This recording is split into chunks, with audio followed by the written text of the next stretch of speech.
प्रतिपक्ष के नेता आप ये बताएं कि अभी तक कितने कॉम्पिटिटिव एग्जाम में खुद गए हैं, तो उनको इनका दर्द पता कैसे होगा। फिलहाल जो अभी 70वां प्रीलिम्स की परीक्षा हो रही है, बीपीएससी ने इसको इसमें लागू नहीं किया है।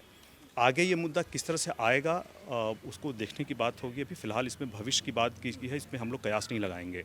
एक राजनीतिक दल, विपक्ष का राजनीतिक दल जो पूरी तरह से अप्रासंगिक हो चुका है, उसने लगातार इस मुद्दे को हवा देने की, भड़काने की कोशिश की है। छात्रों के भविष्य को उसने जैसे एक राजनीतिक हथियार बना करके कोशिश की कि कैसे वो एक प्रासंगिक बने रहे, जो जिसकी निंदा होनी चाहिए, ये सरासर गलत है। नमस्कार, दर्श न्यूज देख रहे हैं आप और मैं हूं आपके साथ दक्षा प्रिया। बीपीएससी के छात्र जिस तरीके से सड़क पर नजर आ रहे थे, इसके बाद खान सर की भी गिरफ्तारी हुई, छात्र नेता दिलीप कुमार की भी गिरफ्तारी हुई, लेकिन फिलहाल इस मुद्दे को अब प्रमुखता से उठा रही है लोक जनशक्ति पार्टी रामविलास।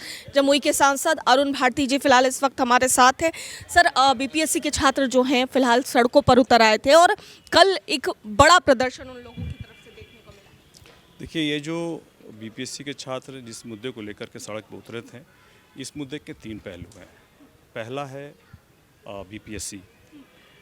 बीपीएससी का ये दायित्व है, ये जिम्मेदारी है कि परीक्षा प्रणाली को कैसे बेहतर किया जा सके, इस बारे में वो लगातार प्रयासरत रहते हैं और इस बात की सराहना होनी चाहिए, स्वागत होना चाहिए।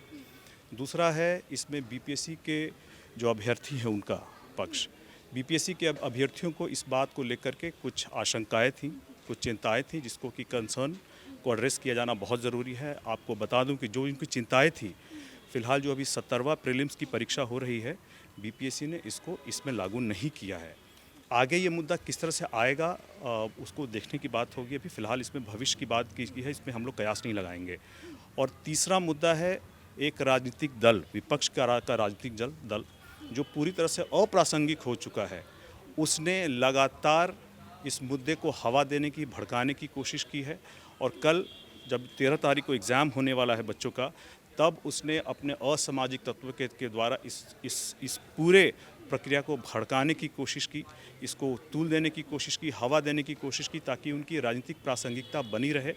छात्रों के भविष्य को उसने जैसे एक राजनीतिक हथियार बना करके कोशिश की कि कैसे वो एक प्रासंगिक बने रहे, जो जिसकी निंदा होनी चाहिए, ये सरासर गलत है। छात्रों के भविष्य से, अभ्यर्थियों के भविष्य से खिलवाड़ नहीं होना चाहिए। इस पूरे मुद्दे पे हमारी सरकार बहुत संजीदा है, सबसे बात भी करेगी।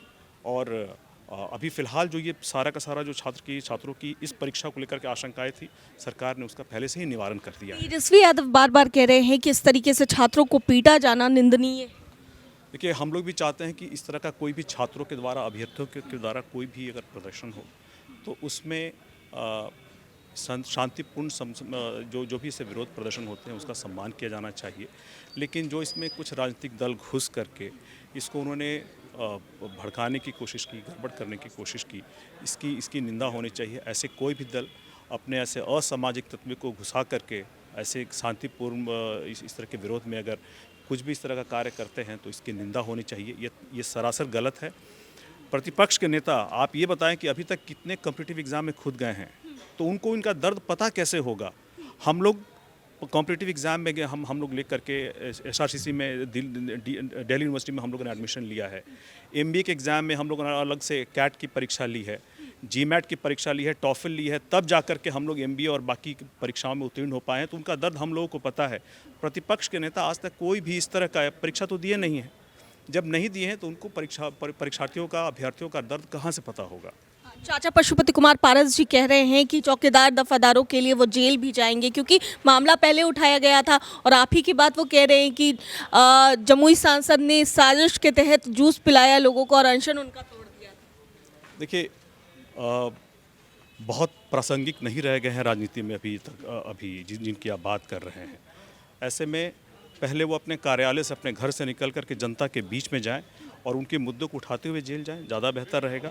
चौकीदार दफादार के मुद्दे पे हम लोग लगातार जिस तरह से संजीदा रहे हैं, लगातार प्रशासन से, सरकार से, मुखिया से बात होती रही है, माननीय नीतीश कुमार जी से।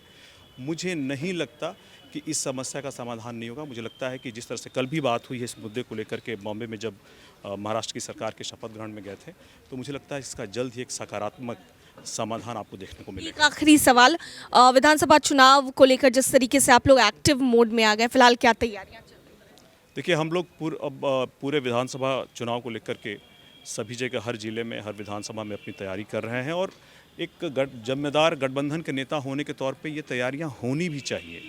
अब देखिए कि जहां हम गठबंधन में चुनाव लड़ेंगे, तैयारियां हमारी वहां तो होनी ही चाहिए ताकि हम मजबूती से चुनाव लड़ सकें, लेकिन जहां हम चुनाव नहीं लड़ पाएंगे वहां भी मजबूती से अपने गठबंधन को मजबूती से चुनाव लड़वाने का काम करें। वहां भी हम लोग जहां से लड़ेंगे वहां हमारा तो स्ट्राइक रेट 100% रहेगा ही, लेकिन गठबंधन के सहयोगी जहां से वो चुनाव लड़ेंगे वहाँ भी हमारा स्ट्राइक रेट 100% रहे, इसकी तैयारी भी हम लोग कर रहे हैं। चर्चा हो रही है 25 सीटों की डिमांड कर रहे हैं। नहीं, ऐसी कोई बात अभी तक गठबंधन में हुई नहीं है। जब होगी तब आपको इसकी जानकारी दे दी जाएगी। अरुण भारती, जमुई से सांसद अरुण भारती जी से बातचीत कर रहे थे और ऐसे में क्या कुछ कहते नजर आए हैं, साफ तौर से आपने सुना है। कैमरा पर्सन अनिल के साथ मैं दक्षा प्रिया, दर्श न्यूज़, पटना।